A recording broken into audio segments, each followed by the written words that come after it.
안녕하세요. 코인을 쉽게 풀이해주는 채널 코프리입니다.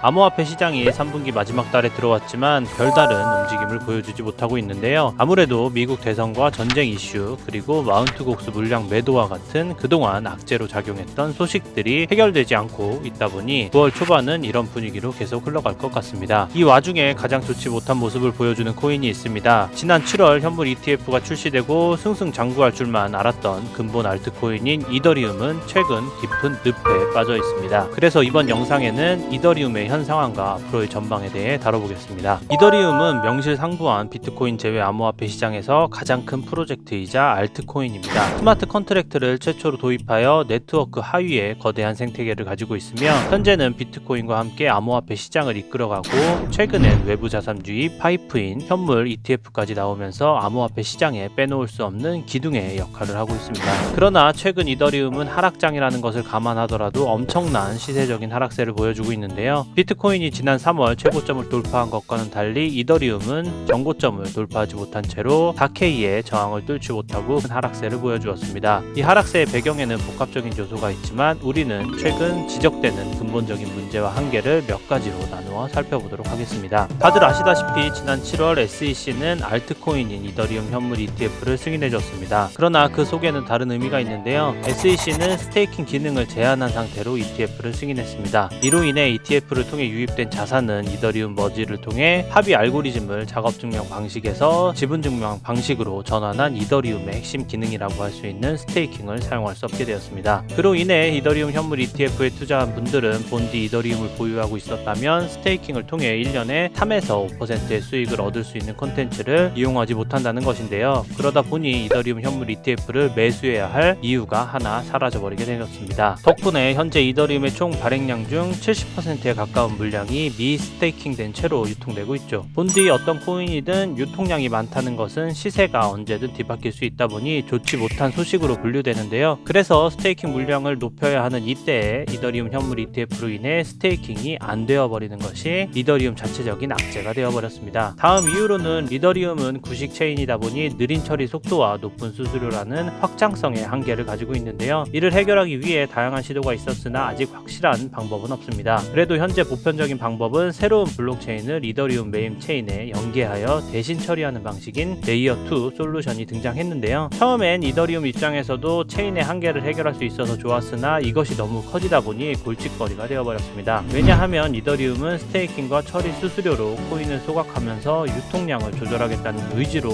이더리움 더 머지를 진행했는데 그 수수료 경쟁을 레이어2 프로젝트들과 하게 된 것입니다. 그러다 보니 아이러니하게 같은 식구끼리 밥그릇 싸움을 하게 되어버렸고 최근 레이어2 프로젝트들이 더 승승장구하면서 이더리움에게는 수수료를 빼앗기고 나아가 레이어2 프로젝트들과 공생하는 것이 아닌 기생하는 형태의 생태계를 만들어가는 악재가 되어버렸다고 할 수 있습니다. 물론 가장 큰 문제는 이더리움이 몇 번의 업그레이드에도 느리고 비싼 수수료를 해결하지 못하고 있다는 것이죠. 그렇다면 이더리움은 이대로 시즌 종료가 되어버리는 것일까요? 지극히 개인적인 의견이지만 당분간은 약세가 지속될 것으로 예상됩니다. 비트코인 대비 이더리움 가격이 지속적으로 하락하고 있고 도미넌스 역시 탑코인에 비해 하락세가 빠른 상황입니다. 여기에 처리량이 높은 솔라나, 수이, 앱토스 등 다른 레이어 1 플랫폼들이 등장하면서 지배력 역시 악화되고 있는 상황입니다. 물론 비트코인이 반등을 보여준다면 같이 상승할 수는 있겠지만 현재로서는 쉽지 않은 상황입니다. 긍정적인 부분으로는 이더리움 하위에 있는 프로젝트들이 너무 많고 없어지기에는 너무나 큰 생태계를 가지고 있다는 점인데요. 여기에 최근 온체인 데이터를 통해서도 이더리움의 매수세가 증가하고 있고 매도 압력이 감소할 가능성도 없지는 않다는 것입니다. 그렇지만 이런 단기적인 움직임보다는 중요한 건 근본적인 해결책일 것입니다.